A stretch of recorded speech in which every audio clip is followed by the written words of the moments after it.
আসসালামু আলাইকুম প্রিয় দেশবাসী। আশা করি সবাই ভালো আছেন।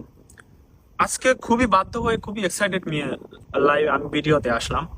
আমি হাঙ্গেরিতে একটা ইয়াসা লাইসেন্সে পাইলট শিক্ষার্থী, আমি এখানে পড়াশোনা করি ইয়াসা লাইসেন্সে। তো আমি আজকে বাধ্য হয়ে আমার দেশ নিয়ে কিছু কথা বলতে আসলাম। সবচেয়ে বড় কথা, আমি আমার দেশ নিয়ে কথা বলবো আমার বিএনপির মতাদর্শের জেনজি ভাইদের জন্য, আমার জামাত মতাদর্শের জেনজি ভাইদের জন্য, আওয়ামী লীগ মতাদর্শের জেনজি ভাইদের জন্য এবং আমার দেশের মতাদর্শের জেনজি ভাইদের জন্য। আমি হাত জোর করছি, প্লিজ দেশটারে আর ধ্বংস করেন না, প্লিজ। দেশটা শেষ করে দিছেন একদম আপনারা।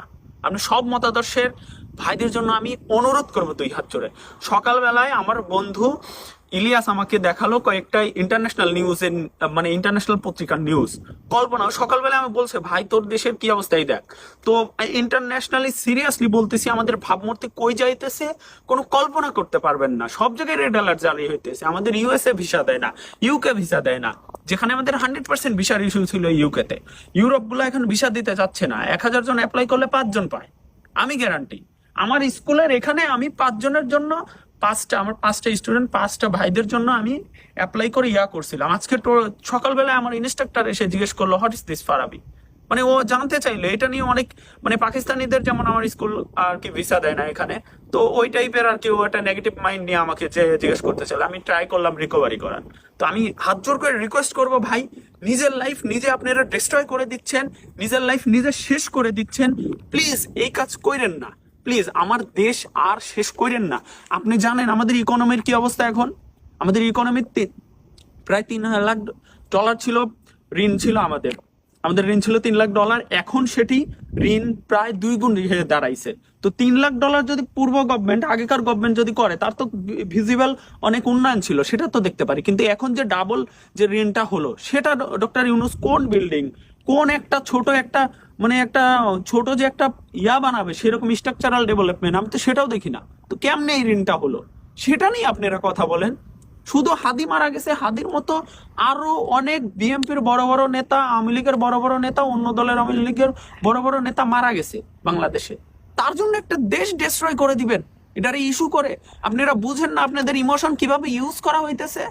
আর সবচেয়ে বড় কথা, আমি কিছু ইনফ্লুয়েন্সারদের করি, ওনারা এখন অন্যভাবে জিনিসগুলা বাংলাদেশে প্রভাবিত করতে চায়। তা আমি রিকোয়েস্ট করবো, প্লিজ আপনারা এইটা করবেন না, দয়া করে দেশটা ডিস্ট্রয় করে দিয়েন না। আপনারা সংস্কৃতি তো ভাঙছেনই, নষ্ট করে দিয়েছেন। আপনারা আলটিমেটলি ছায়ানটে আক্রমণ করছেন। ছায়ানট হলো বাংলাদেশের মেরুদণ্ড, সংস্কৃতির মেরুদণ্ড ছায়ানট। আপনারা দেখছেন কখনো যে যে যে শিল্পী নাচে, যে শিল্পী গান গায়, যে শিল্পী অভিনয় করে, সে কারো ক্ষতি করে না। ক্ষতি আপনারা অন্য মত কেউ পোষণ করলে তার উপর চাপায় দেন, তারে আক্রমণ করেন। এভাবে একটা দেশ আগাতে পারে না। ঠিক পাকিস্তানিরা যে আচরণ করে আপনারা তাই করেন। আর আমি থ্যাঙ্কফুলি, আমি ইন্ডিয়াকে ধন্যবাদ জানাচ্ছি, বাধ্য হচ্ছি এই জন্য। আপনি তো এখন বলবেন যে আমি ইন্ডিয়ার রয়ের যে নেই সেই, কিন্তু ইন্ডিয়াকে আমি ধন্যবাদ জানাচ্ছি এই জন্য যে একটা ইন্ডিয়ার 4টা দূতাবাসে আপনারা আক্রমণ করছেন ডিরেক্ট। একটা দেশের, পৃথিবীর 4র্থ ক্ষমতাধর দেশ, তারে আক্রমণ করছেন 4টা দূতাবাসে। এখনো সেই দেশ আপনার বিরুদ্ধে যুদ্ধ ঘোষণা করে নাই। আলটিমেটলি আপনারা চানও তাই যুদ্ধের জন্য, কিন্তু আলটিমেটলি আপনারা আপনাদের কেরিয়ার সম্বন্ধে কোনো ধারণাই নাই যে 5 মিনিট লাগবে আপনাদের করতে। ভাই আমি ইন্ডিয়াকে ধন্যবাদ জানাই যে তারা ধৈর্য সহকারে এখনো বাংলাদেশের মানুষকে হজম করছে। আমি সত্যি ধন্যবাদ জানাই। এটাই প্রকৃত বন্ধুত্বের পরিচয়। আমি ইন্ডিয়া মত চাই না, আমি ইন্ডিয়ার আধিপত্য চাই না, আমার দেশে পাকিস্তানের আধিপত্য চাই না, কিন্তু আমার দেশের স্বার্থ চাই। আর আপনি যদি দেশপ্রেমিক হন, দেশে ভালোবাসেন, নিজের কেরিয়ার ডেভেলপ করেন, স্কুলগুলাতে আসেন, ভালো ভালো স্কুলগুলোয় পড়াশোনা করেন, দেশের জন্য মেধাকে কাজে লাগান, দেশে বিজনেস তৈরি করেন, জায়গা তৈরি করেন, ইকোনমি কিভাবে ডেভেলপ হয় সেই চিন্তা করেন।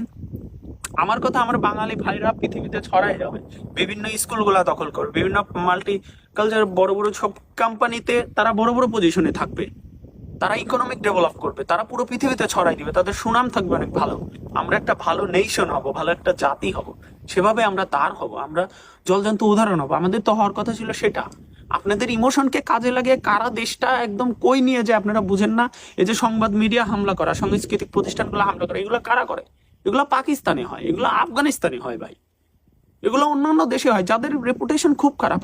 আমরা এখন সেটা করতেছি।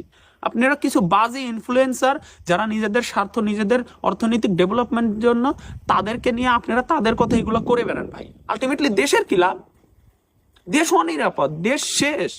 দেশের অর্থনৈতিক শেষ, দেশের কর্ম, আপনার কেরিয়ারের কথা চিন্তা করেন। আপনি আপনার নিজের দেশে যে কর্মসংস্থানগুলো ছিল সব ডিস্ট্রয় করে দিচ্ছেন, নতুন করে 30 লাখ আরো বেকার তৈরি করছেন। ইভেন আপনি বিদেশে যাওয়ার যে একটা সুযোগ ছিল আপনি, সেগুলো আপনি শেষ করে দিচ্ছেন। হে জেনজি, কোন দিন হুঁশ ফিরবে? নিজের স্বার্থটা বুঝো তো, আলটিমেটলি নিজের ভালো যেটা, লাভ যেটা, সেটা তো বুঝো, নিজের চিন্তা করো, অন্য কারো চিন্তা করতে হবে না। আর যদি আমি ভুল বলে থাকি, ভুল যদি অন্যায় করে থাকি, আমাকে ক্ষমা করো, আমি হাত জোর করছি। কিন্তু প্লিজ, আর নিতে পারছি না। খুব কষ্ট লাগে যখন দেশে নিয়ে অন্য একটা দেশের স্টুডেন্ট, আমার বন্ধু বা টিচার যখন আমার দেশে নিয়ে খুব নেগেটিভ ভাবে বলে, তখন খুব কষ্ট লাগে, হৃদয় ভেঙে যায়। মানে আমি আমার বন্ধুরা, আমার জেনারেশন নিয়ে আমার দেশের যে গর্ববোধ করে কথা বলার কথা, সেটা আমি হারাই ফেলছি। এখানে আমার কোনো মুখ নাই।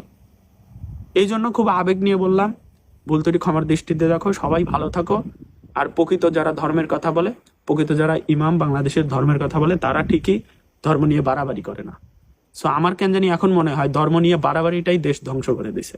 সবাই ভালো থাকো, সুস্থ থাকো, আমার জন্য দোয়া করো, আমি তোমাদের জন্য দোয়া করি। আল্লাহ তোমাদের সুবুদ্ধির উদয় করুক। বাংলাদেশ দীর্ঘজীবী হোক, বাংলাদেশ আরো এগিয়ে যাক। আল্লাহ হাফিজ।